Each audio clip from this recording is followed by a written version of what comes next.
All right, so today we're discussing polynomial long division. What we want to start with is looking at a traditional long division problem that you might remember from elementary school a long time ago. So if we start with a problem that looks like this, 679 divided by 5. What we'd want to do is we'd want to figure out, like, we have to put a 5 down here, and then figure out, like, how many times does 5 go into 6? And it goes in one time. And the way I think about these types of problems is like a multiplication. 1 times 5 equals 5. That's how I get the 5 in the bottom. And then I'm going to subtract that. I'm going to say 6 minus 5 is 1. There's going to be a 1 left over. And then I can drop the 7. 5 goes into 17 3 times, and 3 times 5 is 15. That's how I would get that next number there. So then I have 17 minus 15, and I'm going to get a remainder of 2, and I can drop the 9.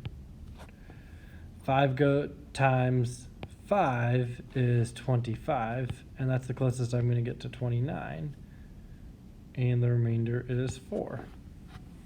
All right, that's what these types of problems look like here. What we deal with these types of problems, though, is we have a few different things. We have what's called the divisor. The divisor in this case was the 5.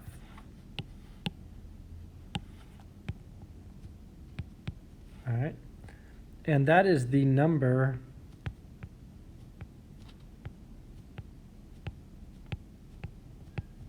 we are dividing by.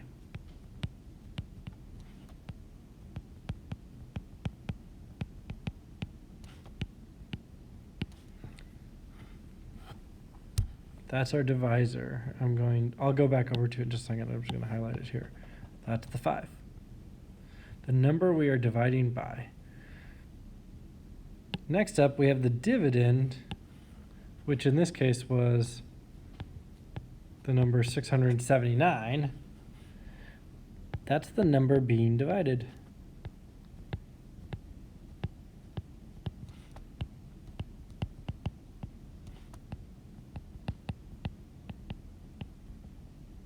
All right, so some of this vocabulary, we should know this vocabulary.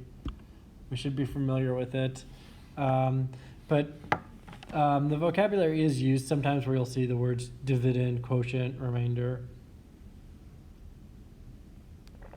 For me personally, I always remember divisor, and I always remember remainder. Dividend and quotient I can get mixed up sometimes. That's just me personally. So those ones are the ones I try and remember the most. The quotient, that's going to be our answer, 135. And that is the solution on top of the division bar.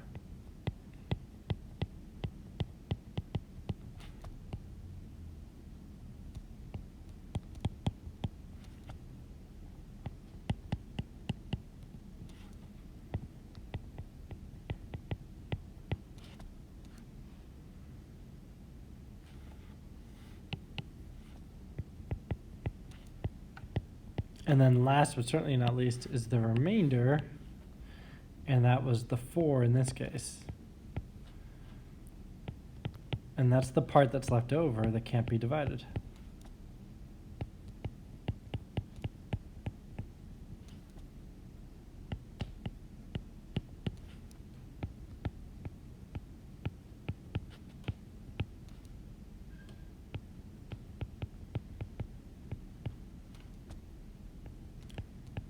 The part that can't be divided evenly. Remainder.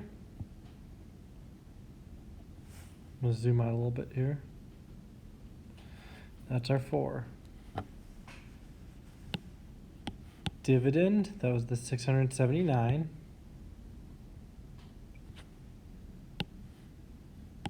Quotient, that was the 135. And last but not least, the divisor was the 5. And when we write these answers, what we'll want to say is 135 and we'll say 4/5. So we don't want to write it as like R4. We want to write it as 4/5. And that's just because we're saying that's our remainder divided by our divisor. Okay, so just get in the habit that we want to write your remainder as a fraction.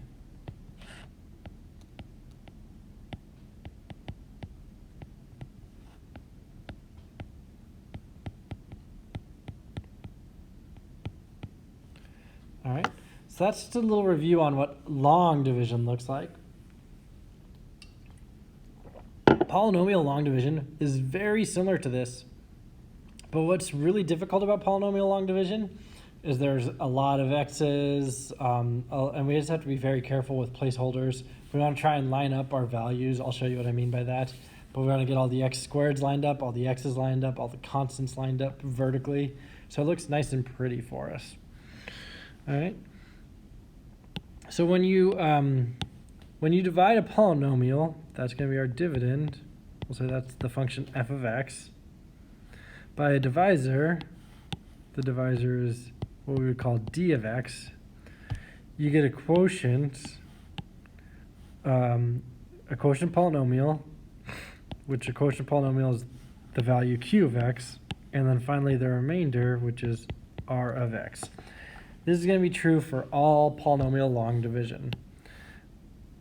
What it's going to look like, if you write it out as an equation, you'd say f of x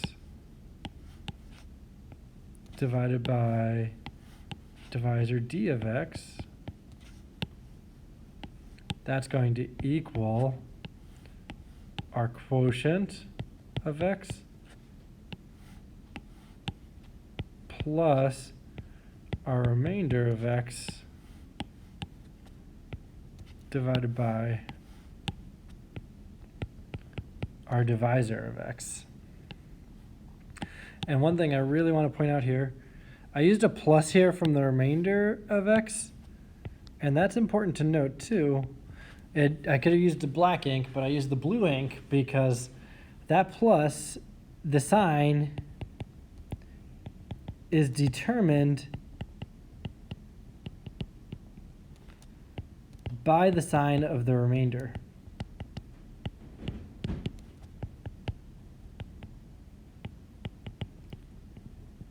So like, for example, up top, we have 135 plus 4/5, but it would be 135, if the remainder was -4, it'd be 135 minus 4/5. With regular long division, we don't ever end up with negative numbers up there. But with polynomial long division, it is possible. Okay, let's go ahead and take a look at our first example here. This is what polynomial long division is going to look like for us. Okay. We'll start by saying let's get our dividend inside the division and our divisor outside. So the dividend and our divisor.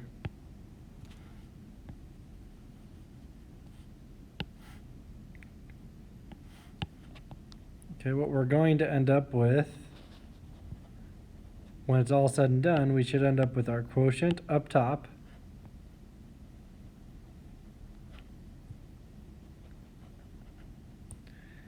and then we're going to have our remainder over here divided by our divisor when it's all said and done.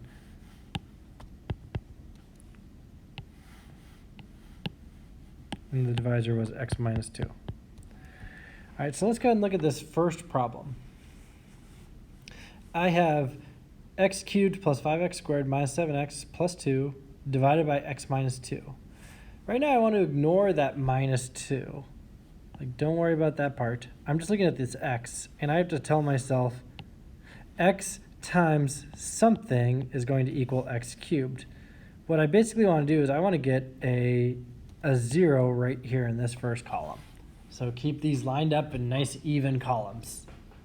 So I have to multiply x by something to get x cubed, and I'm going to put that multiplier up here. And it's going to be x squared in this problem.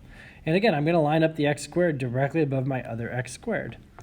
But what happens if I do x squared times x, I get an x cubed.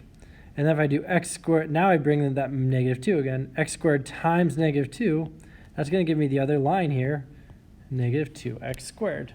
That's where that second line comes from. And then, just like division before, we do the subtraction part right here. And I'm going to say, oh, subtract this, subtract that. The big thing we have to be careful of is with polynomial subtraction here, we have to think about this as like an entire set in parentheses, and we're distributing that negative through. So this becomes a negative x, and that was a minus 2x. It becomes a positive 2x.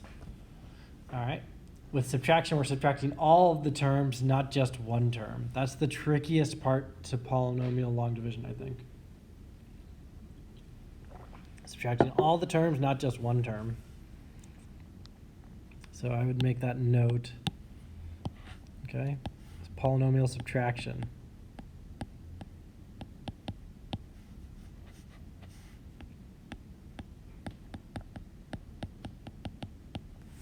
So you want to change all of the signs.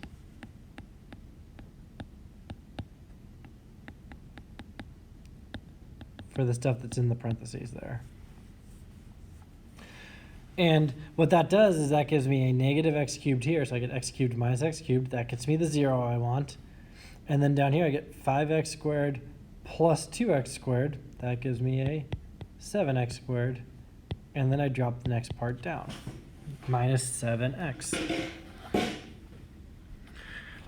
Now I go back to the beginning where I say I have an x over here, not worried about the negative 2 right now, ignoring that negative 2.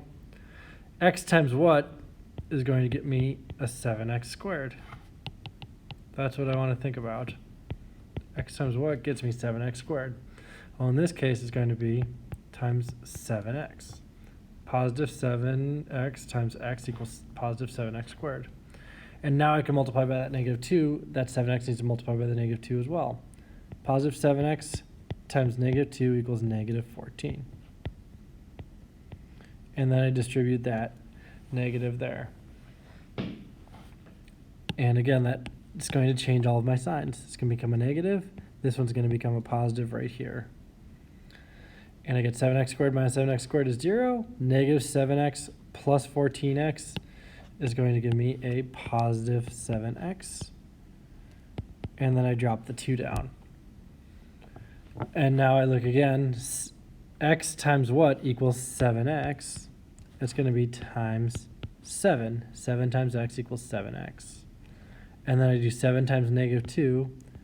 That's negative 14. I get a minus out in front because I'm always subtracting here. And then I change my signs inside the parentheses. And I'm going to have 7x minus 7x is 0. 2 plus 14 is 16. And I'm going to put a plus right there because that's part of my remainder. It's a positive 16. Positive 16, so that's why I do plus 16 up top. All right, so my answer ends up becoming x squared plus 7x plus 7 plus 16 divided by x minus 2. All right, actually I could rewrite this a little bit better than that. I'm going to write it as my dividend, x cubed plus 5x squared minus 7x plus 2 divided by x minus 2.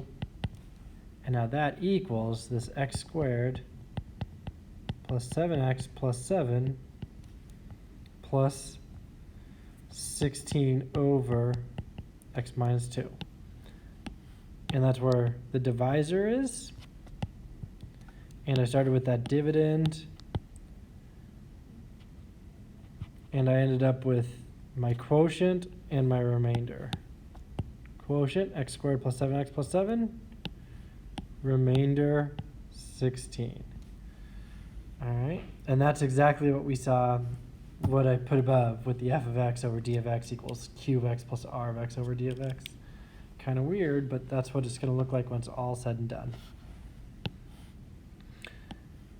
Now, the key for these problems is I think about it backwards, like multiplication. X squared times x equals x minus 2.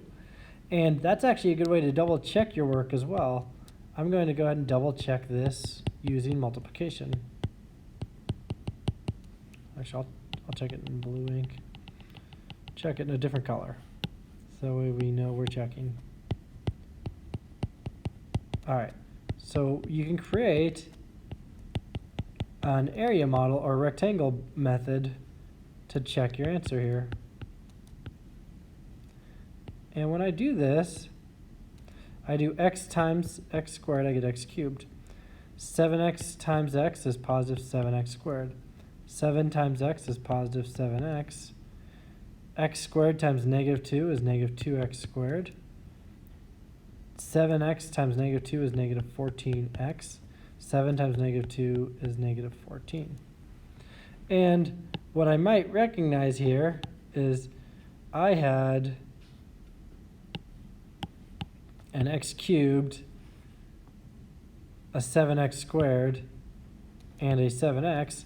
Turns out those are my leading terms over here when I was doing the division. X cubed, 7x squared, 7x. And then my second terms were negative 2x squared, negative 2x squared, negative 14x, negative 14x, negative 14. Before the sign changes, all those numbers match up. That's telling me that I did my division correctly, and I'm doing my multiplication correctly now. And then I can just combine my like terms. I'm going to get x cubed plus 7x squared minus 2x squared is 5x squared minus 7x minus 14. And that does not quite look like my dividend. My dividend was all the same, except it had a plus 2 instead. And the reason is because I need to say, oh, I need to put my remainder back in. I had a positive 16, so I'm going to add 16 to this whole thing. X cubed plus 5x squared minus 7x plus 2. And now I've got to put back together. So I do my multiplication, and then I add my remainder, check. And I've got what I started with. So that's how you can double check these types of polynomial long division problems. Okay? That's their example for problem 1, where we did the division, and then we wrote out our answer, and then we double checked our answer by multiplying it and adding it back together. All right, that was kind of a long explanation. Are there any questions on problem? Okay, so since there aren't any questions, we'll move on to problem 2. And it says divide 4x cubed plus 6 minus 6x squared plus 7 by 2x plus 6. 4x cubed minus 6x squared. I'm going to put something in here that is 0x. And that's because when we're doing the division here, there's no 0x here. I have to put a placeholder in there. That's what this is doing right here. So that's my placeholder. That's 0x. All right, so very important when we're doing these types of problems that we put a plug in 0x for a placeholder.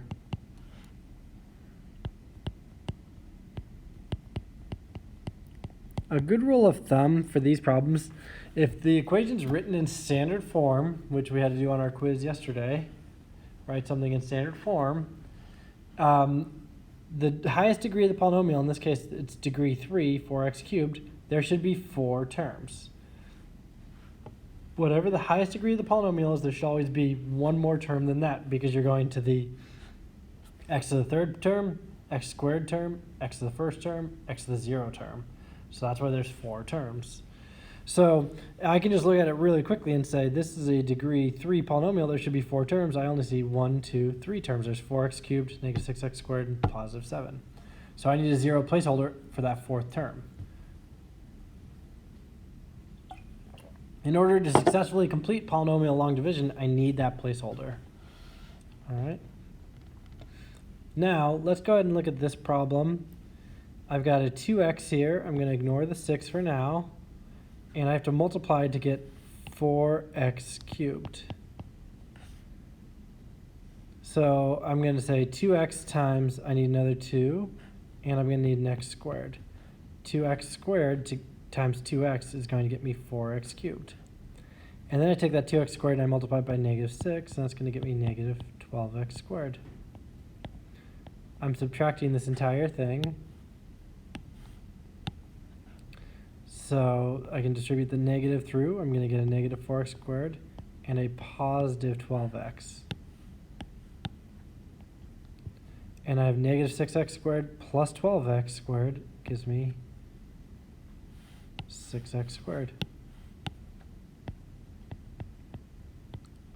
And now I drop my 0 placeholder. This is so important to have that 0 placeholder. Otherwise, this division is going to get real ugly, and I'm going to be like, why am I doing this wrong? That's weird.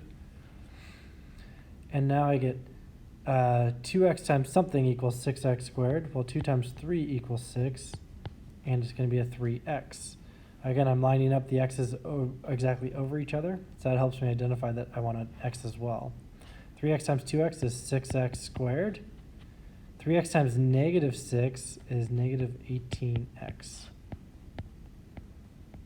And it becomes a subtraction problem.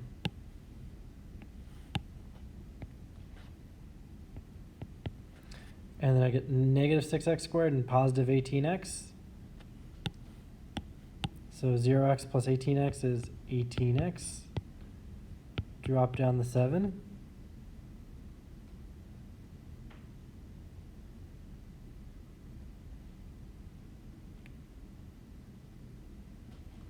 And then, wait a minute, hold on a second. I think I did something wrong here.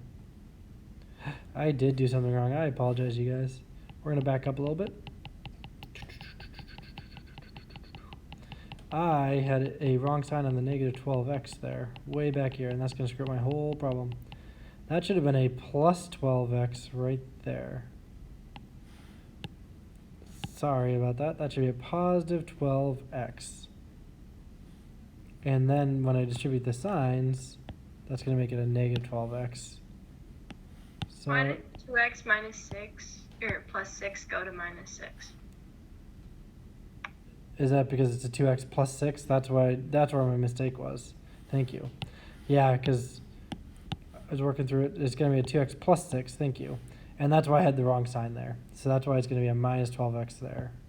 I apologize. And that makes that an 18x squared plus 0x.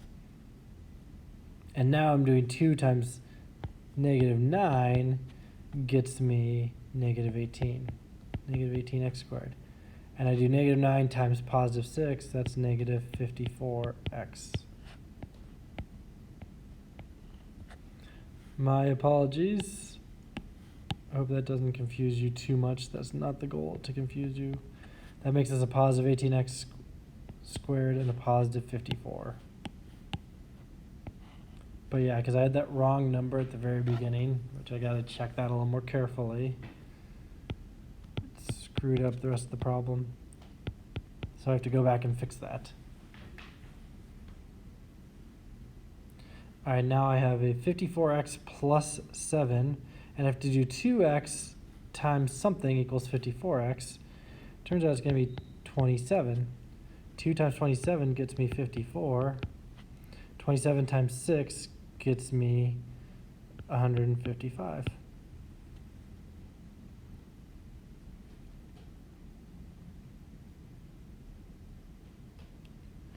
All right. And now, I'm not 155, sorry, it's 162. Way off on my math there.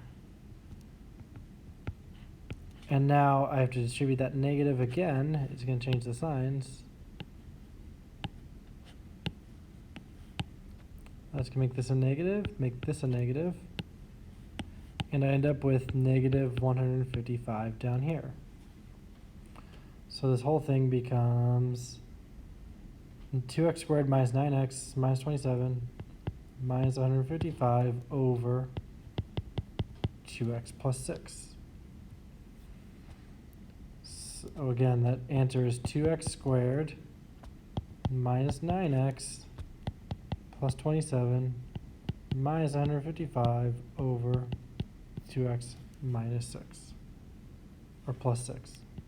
I keep wanting to do that minus 6 there for some reason. All right, that's what problem 2 looks like. I apologize for missing that sign, but once we go through it, though, we should be able to work through all these problems. All right, that's the idea for problems 1 and 2, examples 1 and 2. Now I've got problems A and B here. I want you guys to take a couple minutes and work through these two problems. All right, so give A and B a shot, and we'll go over them together as a group in a few minutes here. Even if you're a little confused, let's take a look at these examples, and we'll try and get you unstuck here, so to speak. Ooh. So we'll start with problem A. X minus 4 is the divisor. X squared plus x minus 17 is the dividend. I want to start by saying I need an x squared down here because I want this part to zero out eventually. In order to get an x squared down there, I have to multiply x by another x. So x times x is going to get me an x squared. And then I take that x and I also have to multiply it by the 4. So I have to multiply x times x minus 4. So that's what this x squared minus 4x is. It's this, the x squared minus 4x is just simply x times x minus 4. That's where that line's coming from. Now, what happens here is I have to subtract everything, and that's going to change the signs. And that's just because in traditional division, I have to subtract all the values, and that's what's happening right here. X squared minus x squared is 0, and then I have an x plus a 4x. That gets me a 5x. And then I drop down the next number, the negative 17. I ask myself again, x times what equals 5x? Well, it's going to be times 5. And then I'm going to do 5 times x minus 4. Well, 5 times x minus 4 is going to be 5 times x is 5x. 5 times negative 4 is negative 20. And I get a minus there. I distribute that negative sign through. It's going to change the signs. Negative 5x, positive 20. So I end up getting 5x minus 5x is 0. Negative 17 plus 20 is 3. So that's my remainder, positive 3 over x minus 4. That's what part A is going to look like when I do this division problem. Okay? Part B, I wrote down here 4 terms. And I know there are supposed to be 4 terms in this equation because of the x third. There's going to be the x to the third power, the x squared power, the x to the first power, the x to the 0 power. And I see the x to the first, I see the x to the 0. I don't see my x squared. That's what's missing. So that's why I added a 0x squared here before I did anything else. All right, and that placeholder is key to being successful. Again, I look at the bottom here and I'm going to say I need a 3x cubed right there. So I need to multiply 3x plus 6 times something. I'm going to multiply it by, I'm going to multiply it by x squared. X squared times 3x is 3x cubed. X squared times 6 is positive 6x squared. And then I'm going to subtract that from both values. That's going to make this a negative. That's going to make this a negative. And I get 3x cubed minus 3x cubed is 0. 0 minus 6, negative 6x squared. And then I drop the 3x for the next term. All right, and then I ask myself again, I have 3x here. I want to get to a negative 6x squared. So 3x times what? 3 times what equals negative 6 times negative 2. X times what equals x squared times x. So negative 2x times 3x is negative 6x squared. Negative 2x times negative 6, or times positive 6, is negative 12x. And then I'm going to subtract both those terms, which is going to change my signs to a positive and a positive. Negative 6x squared plus 6x squared is 0. 3x plus 12x is 15x. And then I subtract 10. Drop the 10 down. 3x times what equals 15x? 3x times 5. 5 times 3x is 15x. 5 times 6 is 30. And then again, I distribute that negative sign through. Last time I do it, I'm getting negative 15x, and then I get negative 30. So I have negative 10 minus 30 more, negative 40. So this whole thing is going to be x squared minus 2x plus 5 divided by 3x plus 6. And that's what this problem is going to look like. And when I write down the answer over here, x squared minus 2x plus 5 minus 40 over 3x plus 6. All right. So that's the last example for today. Are there any questions on this particular problem or anything right here so far?